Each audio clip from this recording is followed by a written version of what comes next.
சொன்னாங்க? ஒன்றும் சொல்ல நடந்த சம்பவம் எனக்கே கஷ்டமாக இருக்குது. அவரும் கண்ணீர் விட்டார், சும்மா நம்ம மனசில் குறை சொல்லக்கூடாது.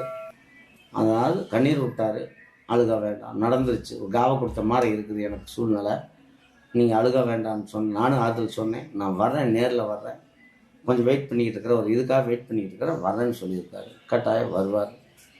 நல்லா நம்ம கெட்டவங்கன்னு சொல்கிறதுக்கு இல்லை, நல்ல மனுஷன்தான். ஓகே.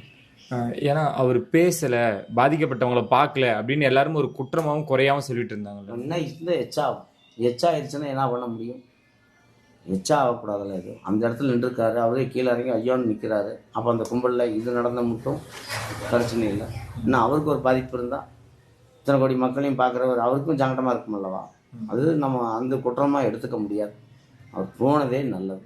ஏன்னா அங்கேருந்து இருந்தால் வேற மாதிரியே பிரச்சனை கூட போகும். எச்சாத்தானே ஆகும் அந்த இடத்துல. சப்போஸ் இவங்க ஒவ்வொன்றும் சொல்கிற மாதிரி ஒரு இது நடந்திருந்தா இந்த கேங்க அந்த கேங்க போஞ்சு என்ன பழி எனக்கு எச்சாத்தானே போகணும். அவர் போனதே அவருக்கு நல்லது, அவருக்கு இதுக்கு நல்லது. பாப்பா 2 பேரோட விஷயங்கள் தெரியுதானே? அவருக்கு பேசும்பொழுதே அவர் சொன்னாருங்களா? ஐயோ, போட்டாலும் பார்த்துட்டு கண்ணீர் விட்டார். கண்ணீர் கடன்னு விடுறாரு. நான் செல்லத்துக்களை இழந்துக்கிட்டேன், இல்லை நான் என்னால் நான் ஈடு கொடுக்க முடியாது, நேரில் வர்றேன், பேச எனக்கு மனசு இல்லைன்ட்டார். ஒரே வாரத்தில் என்னால் முடியலை அப்படின்னு கண்ணீர் கடக்கன்னு விட்டார். எனக்கு அது வந்துருச்சு.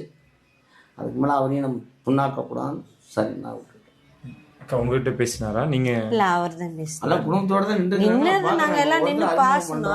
வீட்டுக்காரர் பேசினது அவர் தான் பேசினார். என் பிள்ளை எல்லாமே சொல்லிட்டு அப்புறம் லாஸ்ட்ல அவரா கண்ணீர் விட்டாரு. செல்லத்துல எழுதுனாலும் தப்பு இல்லை, நடந்துருச்சு, வாங்க பேசிட்டு நான் நேரில் வர்றேன்.